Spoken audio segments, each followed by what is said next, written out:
नमस्कार, मैं हूं कमलेश और आप देख रहे हैं आधुनिक भारत। और आप सभी को बता दें कि 11 अक्टूबर को लगभग 10-11 बजे रात को नॉर्थ ईस्ट एक्सप्रेस दुर्घटना का शिकार हो गई, हादसे का शिकार हो गई, जिसमें लगभग बताया जा रहा है कि 4 लोगों की मौत हुई और 50 लोग घायल हो गए और घायलों को हॉस्पिटल पहुंचाया गया। और यह दुर्घटना रघुनाथपुर, देख रहे हैं, रघुनाथपुर में हुआ है, जो बक्सर जिला का रघुनाथपुर है, जो बक्सर से पटना जाते समय बीच में पड़ता है रघुनाथपुर में नॉर्थ ईस्ट एक्सप्रेस हादसे की शिकार हुई।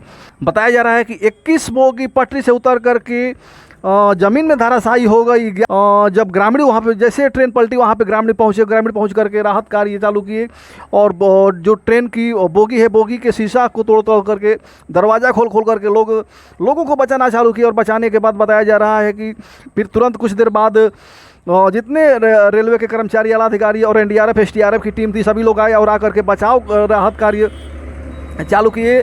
और इसमें बचाते होते सभी को धीरे धीरे निकाल करके सुरक्षित स्थान पहुंचाया गया।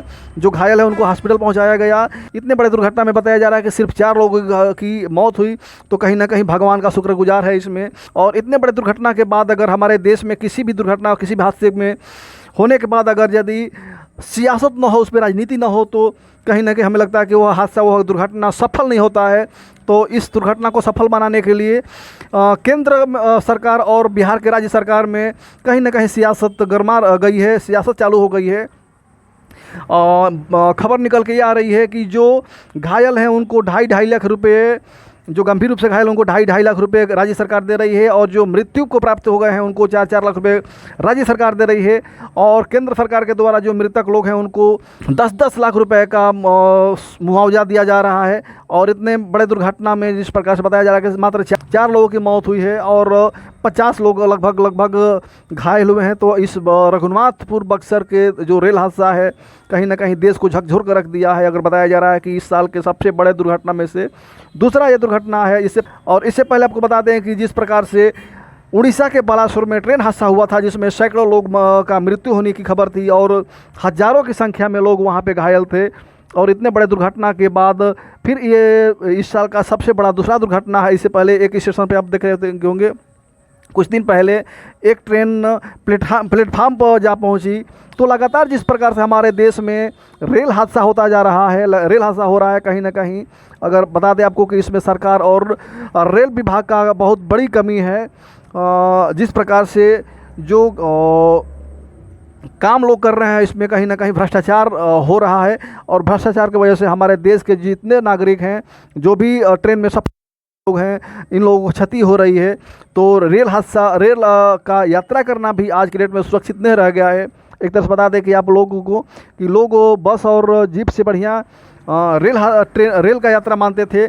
लेकिन रेल हादसा भी जिस तरह से लगातार हो रहा है, कहीं ना कहीं रेल भी सुरक्षित नहीं है। और रेल में जिस प्रकार से घोटाला और जिस प्रकार से भ्रष्टाचार हो रहा है, कहीं ना कहीं ये हमारे देश के लिए दुर्भाग्यपूर्ण है। और लगातार जिस प्रकार से केंद्र सरकार द्वारा माननीय प्रधानमंत्री माननीय मोदी जी द्वारा लगातार जिस प्रकार से बताया जा रहा है कि हमारे देश बहुत आगे जा रहा है और यहाँ पे बुलेट ट्रेन चलाई जाएगी, ये ट्रेन चलाई जाएगी, वो ट्रेन चलाई जाएगी, ये व्यवस्था की जाएगी, वो व्यवस्था की जाएगी।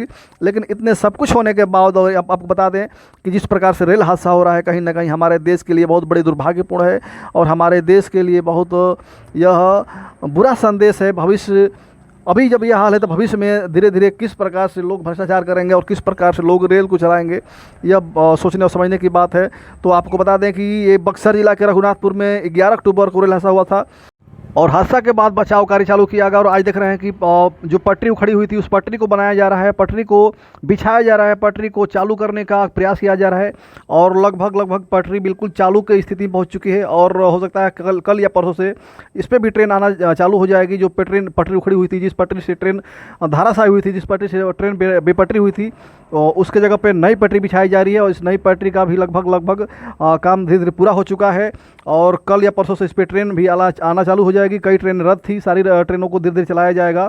तो जितने लोग हमसे जुड़े हैं, हम आप सभी से आग्रह करेंगे कि लगातार हमारे हर वीडियो को देखने के लिए हमें यूट्यूब पे सब्सक्राइब करें और फेसबुक पे फॉलो करने का कृपा करें। और इसी के साथ हम इस वीडियो ख़त्म करना चाहेंगे। जय हिंद, जय भारत।